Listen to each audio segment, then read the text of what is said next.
Hi everybody, and welcome to Kayak Fishing Cornwall on yet another cold and windy Saturday in January. Now this is probably going to be the first video on my channel, and I realise that a video of me yanking out fish after fish probably would have been a better place to start, but it is what it is. The wind doesn't let me get out this weekend or for many weekends of late, so I figured any start is better than no start at all. Today I'm going to show you my kayak setup. Now I mainly fish for pollock and bass with lures around the reefs around near where I live, which is the Lizard Peninsula. There's loads and loads of great places to launch and fish around here. Also go a little bit further afield, but mainly just in the South West Cornwall. Behind me is my kayak.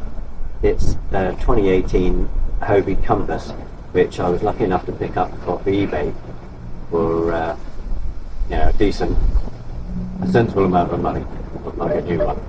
And the guy that had it before me did a really good job of adding some really nice accessories, and also he made some modifications which I think made it into a great fishing platform. Let's take a closer look. This is my third kayak. I've previously owned a Galaxy Sturgeon and then a Galaxy Sturgeon FX, both of which were, nice, solid, good kayaks, really stable, well made. I've had some great fishing days on them, but they were both pretty heavy and pretty cumbersome in the water. The turning circles weren't brilliant, and paddling them I always got left behind by practically everybody else. So I moved on when I got the opportunity to this Hobie. Okay, so let's make a start at the front. Seems like a logical place to start. So we've got, as I said, the chap that I bought this off had already bought a lot of add-ons and some nice stuff that I'd never would have got round to spending the money on. But this is one of them. That it's a Hobie like cool bag for your fish. It's pretty tough, sturdy. The zips are good. I am partial to a bit of fish, so I do take the odd one home. Just one or two for home, and maybe one for the neighbour who likes to fish as well. So that comes with me. You got a nice thing there you can tuck your landing net under or whatever. It comes in useful at times. Underneath this, the previous owner installed the round hatch. He didn't go for the mod, which is quite common, which is a rectangular hatch down there, and then move that one up here. He's just installed a round one up here, and in here I've got the fish finder battery, and that's sat in this Hobie battery holder, which is it's convenient. It's a nice luxury to have, not essential, but it keeps it suspended from anything that might be sloshing around down there. It's also got a bracket on the back, so I think you can mount it to a mast, but that's never going to happen for me. I also keep up here a first aid kit, because knives, hooks, things like that, it's only a matter of time till I do myself an injury or someone I'm out with does an injury, so keep that up there. These hatches do tend to get pretty sticky and need regular lubrication. The only thing I've found that works even for a short period of time is just lagging them up with WD-40. So that gets done every time I go out. Moving on, the Mirage drive. So this is just a basic forwards one. I haven't got a lot to compare it to, but I did used to own Galaxy Sturgeon FX, which also had a similar drive style to this. Having said that, this drive is way nicer. It's much lighter, and I'm capable of getting speeds out of this kayak with very little effort that would have taken a great deal of effort to reach on the Sturgeon FX. So that might be down to the fact that we've got, well, you can't really see them. There's the turbo fins on this one, which again the previous owner put on it. You can see the drive is leashed there to the hull should the worst happen and I take a tumble and the drive's not secure. I wouldn't want all that dropping to the bottom. That's a lot of money, I believe. So on the side rail, the accessory rail, I've got my camera mount there, which is just a starport. That's my anchor trolley Z cleat, I think they're called. Fish finder mount and my phone mount. We've also got, which is another thing I have to thank the previous owner for, is these Burley Pro side buoys either side, which, you know, they're quite expensive I think for what they are, and again I never would have got round to buying something like this, but they're useful. I can keep my lip grips in there, my like forceps and scissors get tucked in here and secured to that so I don't lose them over the side. Any lures I've sort of used and discarded I can just toss in there to keep them out of the way rather than having to fish my box out again. Yeah, and my knife usually sits in this side, and again any lures that I've used and I've discarded, put to one side, can get chucked in there. This releases the rudder, which is a nice little touch, and obviously when you come ashore you yank it back in like that, and then it retracts the rudder, saves it getting beaten up.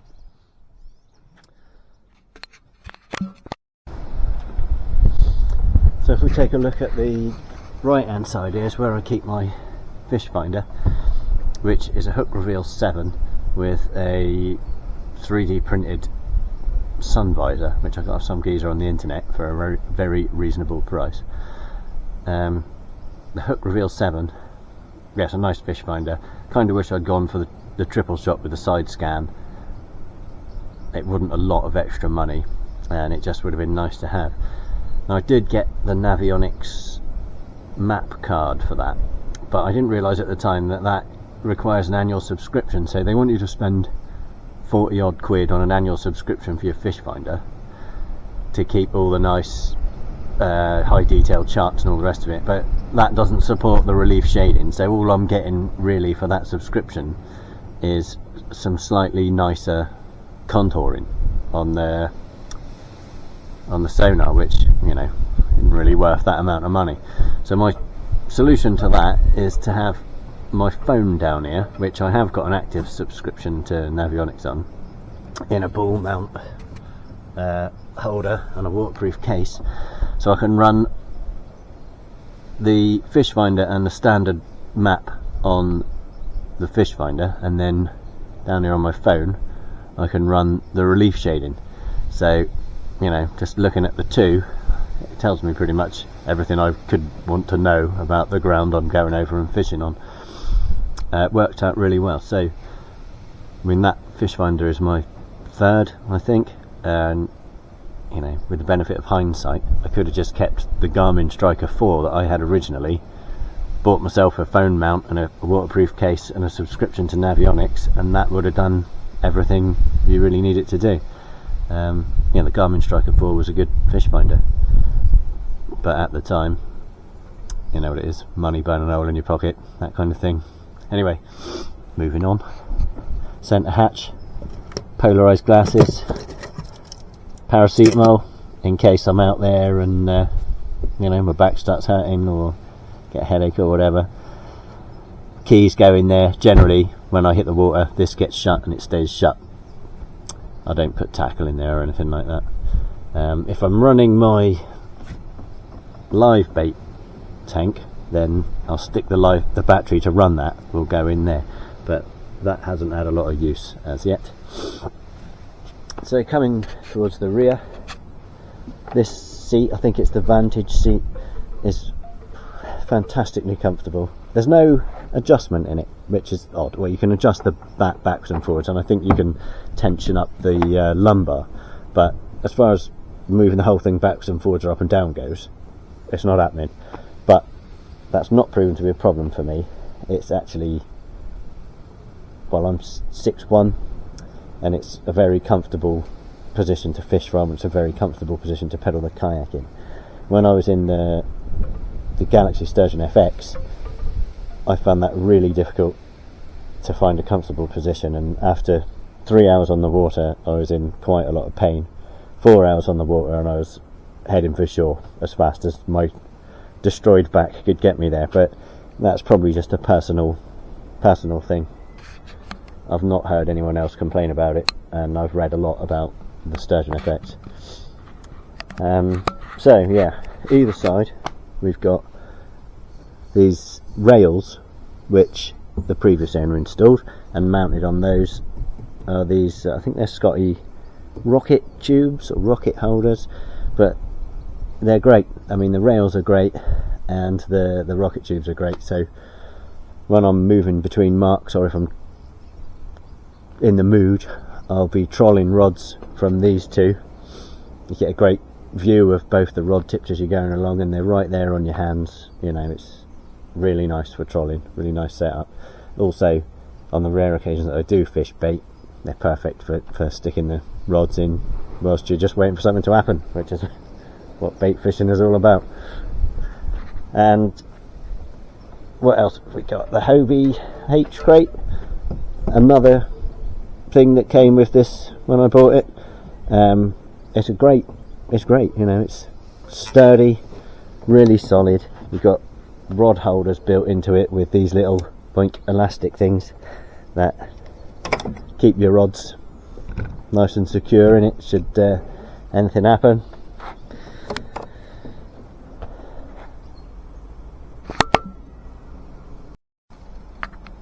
So we've also got the anchor trolley, runs down the right hand side.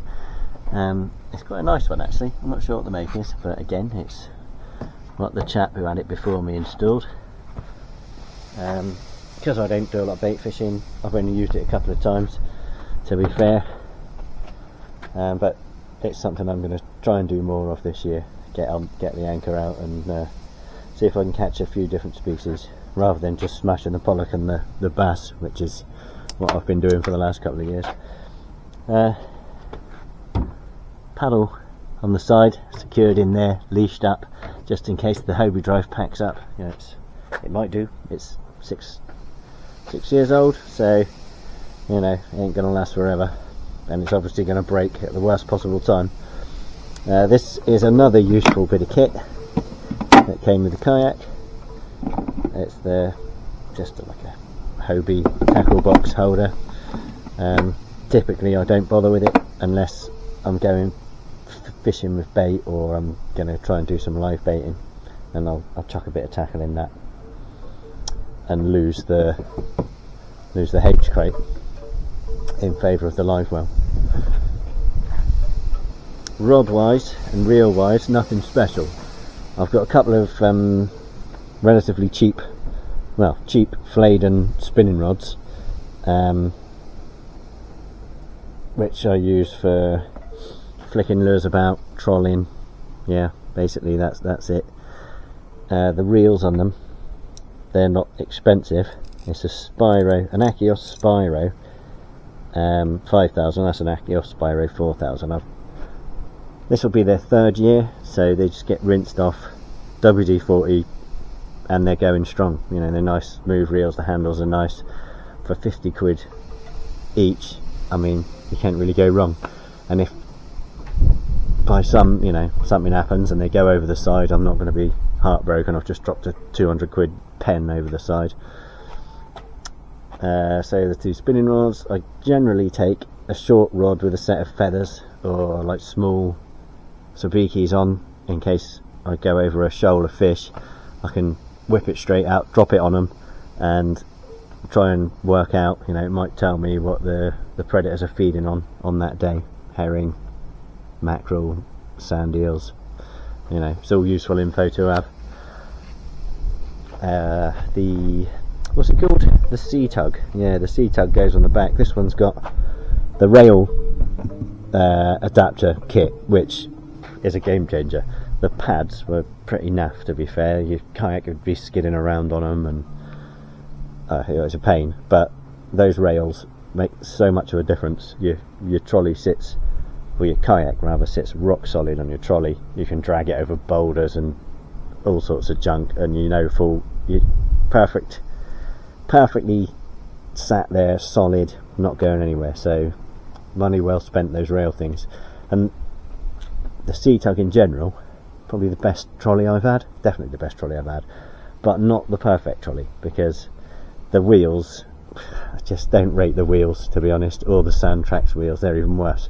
What it needs, and I know you can get it, is the big balloon tyres. So you can buy a balloon tyre conversion kit, but it's ridiculously expensive. So on the back burner is a plan to maybe modify these for balloon wheels, if I can find the right kind of thing. So if you're listening, Hobie, do those as standard. Produce a model with big balloon tyres as standard that you can just buy off the shelf, so people don't have to mess about.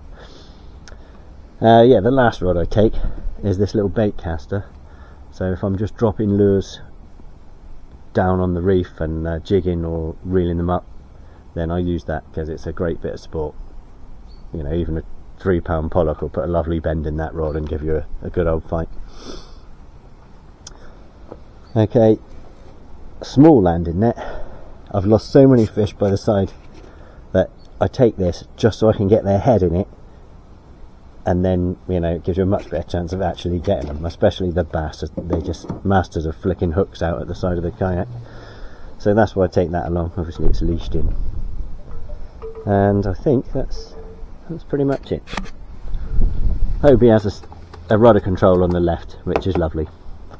You can pedal along, one hand on a rod, one hand on the rudder. Beautiful. Yeah, overall I'm really happy with that. I can't see me changing from that for a long time.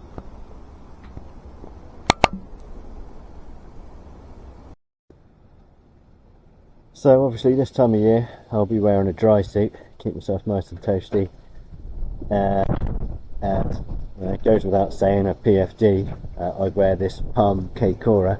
It's a bit grubby, but it came up second hand at the right price. It's a quality PFD, good fit, reliable. And I'll also take my Baofeng VHF radio, which allows me to tune into all the channels I need to if I get into trouble or need to get hold of anybody for a rescue. And it's waterproof. It's just a cheap version off Amazon, and does the job I need it to. Right, apologies for the sound. It's pretty windy out here, and this is my first shot at recording. So hopefully there was something interesting or useful in this video, and also hopefully next time I'll be able to catch some fish. That's what it is, a fishing channel. Cheers for now.